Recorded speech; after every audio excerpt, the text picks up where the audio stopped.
So, welcome back, students.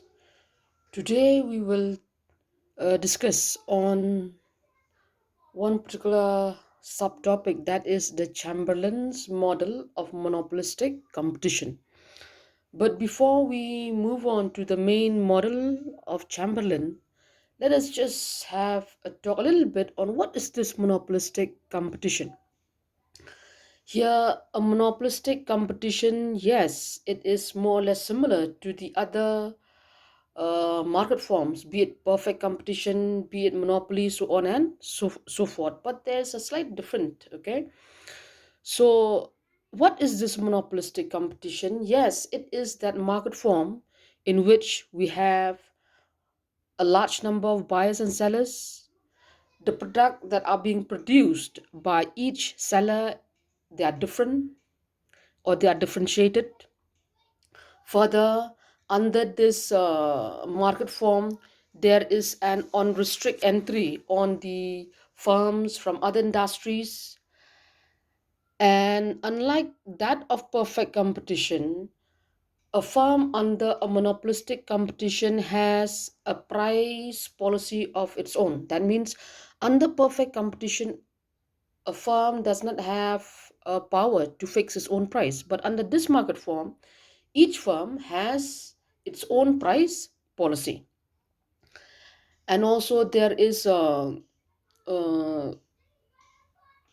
is an imperfect knowledge on the part of the sellers, on the part of the buyers, on different goods and commodities that are being produced by this market form. So these are the some important feature of a monopolistic competition. So now let's have a look, or let's have a talk on what is this, what Chamberlain tried to explain in his model relating to a monopolistic competition. Chamberlain, right from the very start, he did really make a clear distinction on certain items or certain concept. Okay, I think all of us, we are very much acquainted with the word firms, with the word industry, so on and so forth. Okay, if I say a firm, that means we're referring to a particular business undertaking, and the prices to one particular producer, so to say. Whereas if you talk about an industry, it is a collection of firms. So Chamberlain here, in this particular model of his, what he tried to do is that he never ever used the word industry, but instead he introduced another word, that is group. Okay, that means instead of the word industry, he's been using the word group. So under this particular model, we will try to discuss on how a group reaches his equilibrium. But before we move on to the main explanation, here Chamberlain, he did make certain assumptions. And some of his assumptions are that he said that the number of sellers and buyers are huge. Each firm, he did produce a differentiated product. Each firm face an independent price policy. That means a firm can fix his own price policy of his own. And further, a firm also knows its demand, and they do aim, and all firms under a group, they do aim at profit maximization.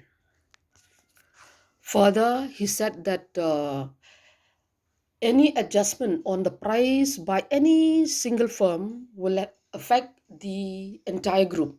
Okay, that means if a firm in a particular group either increase or decrease its price, it will have an impact on the entire group.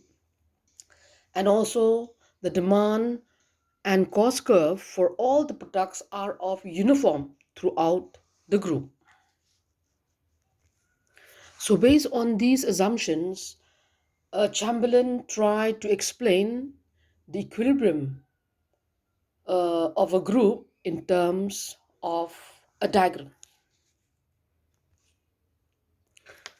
Looking at the diagram, we can see the two axes, that is the OX axis, which represents output, we can see the OY axis represents the price and or the cost. Okay. In a diagram, we can see this DD demand curve, which represents the demand curve of the group, and this small DD curve, that is this one DD curve, represents the demand curve of a firm in that particular group.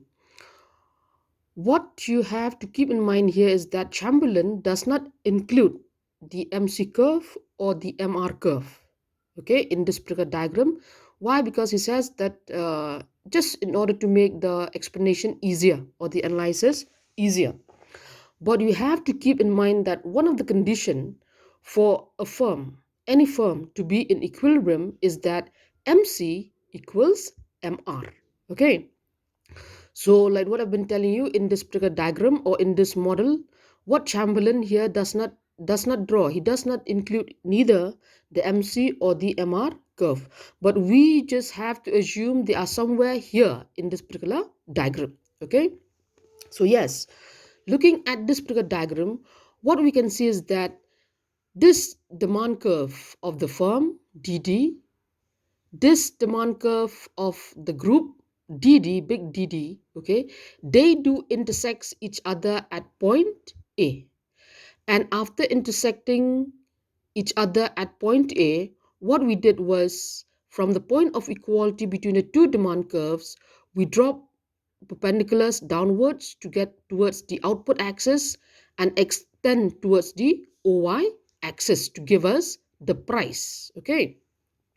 So what actually happened here is that from the point of equality of the two demand curves, we get the output OQ, we get the price OP, which means this firm is producing OQ as the output and charge OP as the price.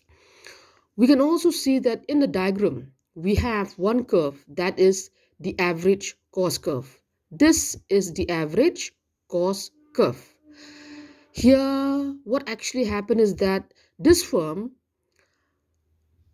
what did he do? He did produce this much as the output and charge OP or QA as the price.